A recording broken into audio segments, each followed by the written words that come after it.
চলে এসেছি আজকে কিন্তু শীতের স্পেশাল একটা রেসিপি নিয়ে। একদম শীতের সন্ধ্যেটা পুরো জমে যাবে কিন্তু এইরকম একটা যদি স্টার্টার থাকে। নমস্কার বন্ধুরা, আমি মৌমিতা চলে এসেছি আজকে আরও একটা নতুন রেসিপি নিয়ে মৌমিতা হেসেল চ্যানেলে। আজকে যে রেসিপিটা নিয়ে এসেছি বলেই দিলাম একদম শীতের জন্য পারফেক্ট রেসিপি। এটা হচ্ছে আমি বানিয়েছি চিকেন ফিঙ্গার, কিন্তু যেটা বানানো খুব সহজ, খেতে দারুণ লাগে। আর শীত তো এখন মানে মারাত্মক জোর কদমে চলছে, আর এই শীতের সময় আমাদের নানা রকম গেট টুগেদার ছোট বড় লেগেই থাকে। আর এরকম গেট টুগেদারের জন্য কিন্তু খুব সহজে বানানো যাবে চিকেনের এই রেসিপিটা। আর গেট টুগেদারে তো আমরা সবসময়ই চেষ্টা করি চিকেনটাকে রাখার, কারণ চিকেনটা খুব সহজে তাড়াতাড়ি বানিয়ে ফেলা যায়। একদম সেই কথাটা মাথায় রেখেই কিন্তু আজকে আমি এই রেসিপিটাকে বানিয়েছি। চলো দেখে নিই কীভাবে বানালাম। প্রথমেই এই যে চিকেনের ইগুলো ফিলে থেকে এরকমভাবে ছোট ছোট করে ফিঙ্গারের মতো কেটে নিয়েছি। এবার এগুলো একটু ছোট বড় হয়েছে আর কি, কাটার সময় কিছু করার নেই। এদিকে আমি এখন একটা মশলার পেস্ট করে নিচ্ছি, যার মধ্যে নিলাম 1 মুঠো ধনে পাতা, নিয়ে নিচ্ছে 1 ইঞ্চির একটা আদা, দিয়ে দেবো এরপরে এর মধ্যে 5 কোয়া রসুন, আর দিয়ে দেবো 3টে কাঁচা লঙ্কা। ঝালটা যে যেমন খাবেন সেরকম বুঝে দেবেন, আমি একটু কম দিচ্ছি। এবার এই যে কেটে রাখা যে চিকেনের ফিলেগুলো আছে এর মধ্যে দিয়ে দেবো হচ্ছে এই পেস্টটা আর কি, ধনে পাতার পেস্টটা। আর তার মধ্যে একটা কথা বলে দিচ্ছি, চিকেনগুলো কিন্তু একদম জল ঝরানো হতে হবে, মানে ভালো করে দরকার হলে টিস্যু দিয়ে জলটাকে সোক করে নিতে হবে। তারপরে ম্যারিনেশনের জন্য এই যে ধনে পাতা বাটাটা দিয়ে দিলাম। এইটা দিয়ে যতটা সময় রাখা যায় ভালো। আমি মোটামুটি 1 ঘন্টা রেখে দিয়েছিলাম। 1 ঘন্টা পরে আমি এর মধ্যে পরিমাণ মতো নুন দিয়ে দিলাম। প্রথমেই নুন দেইনি, নুন দিলে কিন্তু জল ছেড়ে যাবে, চিকেনটা ঠিকমতো ম্যারিনেট হবে না।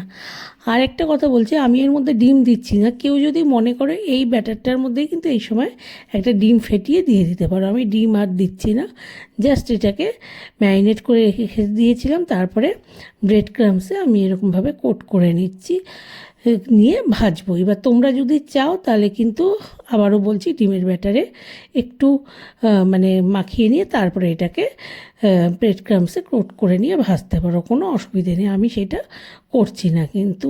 এই যে দেখতে পাচ্ছ কোট করা হয়ে গেছে, কারণ আমি খুব বেশি মোটা কোটিং চাইছি না, হালকা একটা কোট থাকবে, সেই জন্য আমি দিলাম না। মোটামুটি আমার কিছু রেডি করা হয়ে গেছে, সেগুলোকে ভাজতে বসিয়ে দেবো। আর যেগুলো বাকি আছে সেগুলো আস্তে আস্তে করবো। এগুলো ভাজতে ভাজতে কড়াইতে সাদা তেল দিয়ে দিলাম, তেলটাকে ভালো করে গরম হতে দিলাম।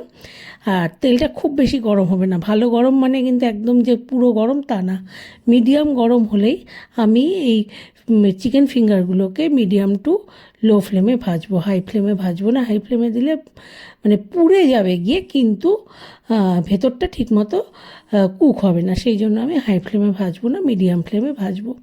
চেষ্টা করেছিলাম যতটা হয় আর কি ফিঙ্গারগুলোকে এক সাইজে রাখার, কিন্তু সম্ভব হয়নি। আমি তো আর কোনো প্রফেশনাল শেফ না, আর হাতের 5টা আঙুলও তো সমান হয় না।